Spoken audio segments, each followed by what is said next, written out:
ਅੱਛਾ ਜੀ, ਦਰਿਆਵਾਂ ਦੇ ਜਿੰਨੇ ਵੀ ਭਰਾ ਰਹਿਣੇ ਵਾਲੇ ਨੇ, ਤੁਹਾਡੇ ਵਾਸਤੇ ਇੱਕ ਛੋਟੀ ਜਿਹੀ ਨੀ ਗੁੱਡ ਨਿਊਜ਼ ਹੈ। ਤੇ ਗੁੱਡ ਨਿਊਜ਼ ਇਹ ਵੇ ਕਿ ਮੈਂ ਛੱਤ ਤੇ ਚੜ੍ਹਿਆ ਸਾਂ ਜਨਾਬ, ਤੇ ਜੰਮੂ ਕਸ਼ਮੀਰ ਦੀਆਂ ਜਨਾਬ ਲਾਈਟਾਂ ਨਜ਼ਰ ਆ ਰਹੀਆਂ ਸਨ ਅਲਹਮਦੁਲਿਲਾ।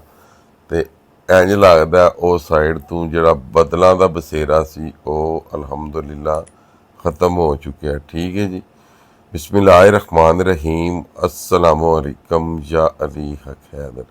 उम्मीद करना जी तुम सारे भरा ठीक हो तो अल्लाह ताला तुहानू सारे ठीक रखे जी। जिस तरह कि तुहानू पता है जी फ्लड अपडेट चल रही है, तो जिन्ने भी भरा मेरा Facebook channel, YouTube channel, TikTok account तो जोड़े भरा वीडियोज़ वेख रहे हो, इन्होंने सारे अकाउंटा फॉलो भी करो। जो टिकटॉक ते वीडियो वेख रहे हो इस वीडियो को लाइक लाजमी करो जी। ठीक है जी। अच्छा जी, रिपोर्ट मैं तुहानू देन लगा रात 11 बजे की 21 तरीक 7वां महीना 2026। अच्छा जी, पानी अलहमदुलिल्ला रिवर चिनाब का 1,68,748 तो घट के 1,56,053 पानी हो चुके हैं। ठीक है जी, मौसमी भी सूरत हाल को थोड़ी बेहतर हो गई। अच्छा जी, डाउन स्ट्रीम जो पानी चल रहा इस टाइम वो चल रहा 1,36,003 पानी। ठीक है जी, ये रिवर चिनाब एडमराला की रिपोर्ट मैं तुहानू दे रहा। ठीक है, बदल भी काफ़ी देर हो गई है जी, घंटा डेढ़ हो गया, इधरों भी बदल रुक गए है।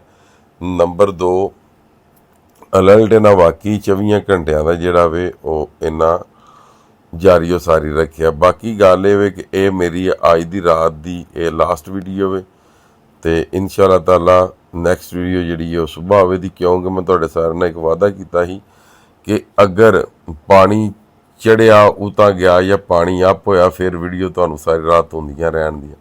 अगर पानी डाउन होया तो रात 11-12 बजे तुहाडे कोल लास्ट वीडियो पहुँच जाएगी। मेन गल ये होंदी है रिपोर्टिंग की कि जिस बंदे की तुसीं रिपोर्टिंग वेख रहे हो, अगर तो पानी चढ़ रहा तो फिर तो गाय बगाए उन्होंने चाहिए कि तुहानू वो गाह करे जिहड़े उहदी वीडियो वेंदे हो। ठीक है, तो अगर पानी घटिया तो तुहानू घटे की रिपोर्ट दे के तुहानू मुकम्मल समझा के फिर वह काम है कि सुबह ऑनलाइन होना।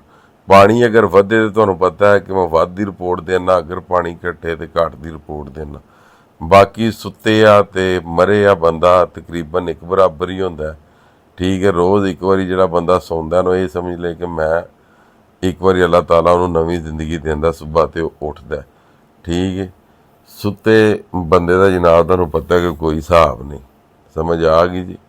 तो क्योंकि वो ला इलमी च होंदा। मैं जनाब ये मेरी हुण लास्ट वीडियो है, इस तो बाद तुहाडा भी अल्लाह ताला हामियो नासर होवे ते साडा भी अल्लाह ताला हामियो नासर होवे।